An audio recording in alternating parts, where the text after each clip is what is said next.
Lost Love. These things happened to me nearly 10 years ago. I lived in a city, but the city was hot in summer. I wanted to see the country. I wanted to walk in the woods and see green trees.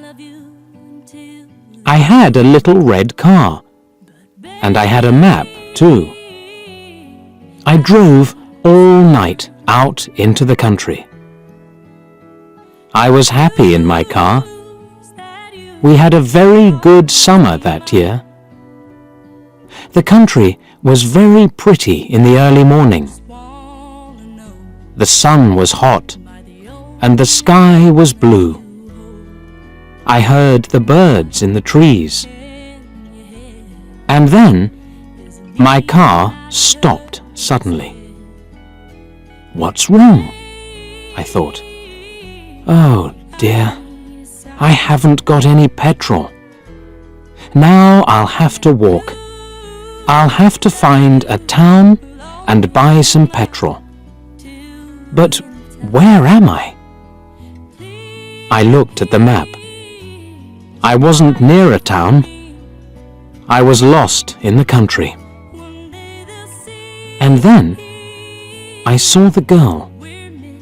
She walked down the road with flowers in her hand.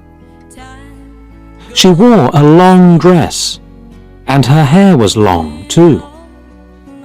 It was long and black, and it shone in the sun. She was very pretty. I wanted to speak to her, so I got out of the car. "Hello," I said. "I'm lost. Where am I?" She looked afraid, so I spoke quietly. "I haven't got any petrol," I said. "Where can I find some?" Her blue eyes looked at me, and she smiled. She's a very pretty girl, I thought. "I do not know," she said. "Come with me to the village. Perhaps we can help you." I went with her happily, and we walked a long way. There isn't a village on the map, I thought. Perhaps it's a very small village. There was a village, and it was old and pretty. The houses were black and white and very small. There were a lot of animals. The girl stopped at a house and smiled at me. "Come in, please," she said. I went in. The house was very clean, but it was strange too. There was a fire and some food above it. I felt hungry then. That's strange, I thought. They cook their food over a wood fire. Perhaps they have no money. I met her father and mother, and I liked them. They were nice people, but their clothes were strange.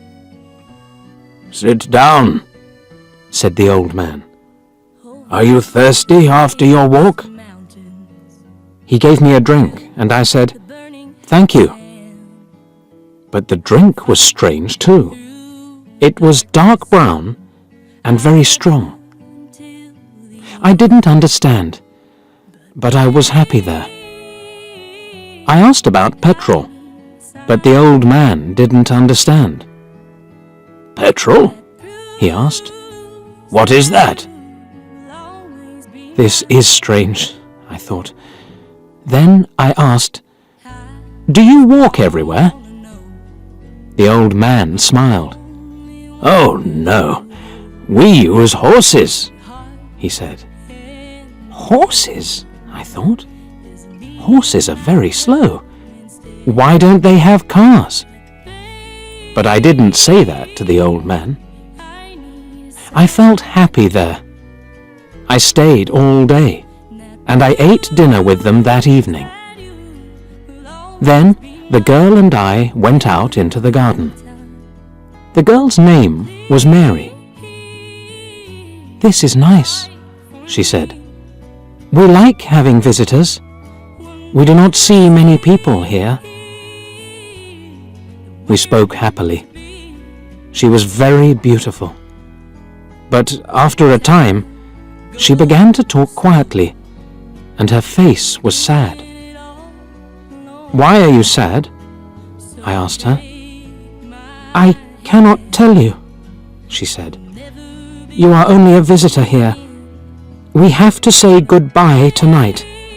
You have to go now." I didn't understand. I loved her, I knew that, and I wanted to help her. Why did I have to go? But Mary said again in a sad voice, "You have to go. It is dangerous here." So I said, "I'll go to the next town and find some petrol. Then I'll come back." She didn't speak. "I love you, Mary," I said, "and I'll come back to you. You won't stop me." She said goodbye to me at the door. Her face was very sad, and I was sad too. I didn't want to go. It was midnight. The night was very dark, but I walked and walked. I was very tired when I saw the lights of a town. I found some petrol, and then I asked the name of the village. But the man at the garage gave me a strange look. "What village?" he asked. I told him about the village. I told him about the old houses and the people with strange clothes. Again, he gave me a strange look. He thought, and then he said, "There was a village there, but it isn't there now. There are stories about it. Strange stories." "What do people say about it?" I asked.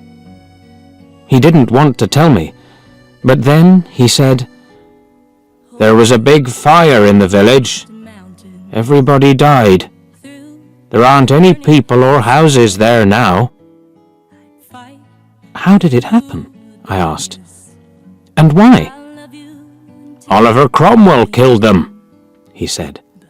"He was angry with the villagers because they helped the king in the war." I couldn't speak.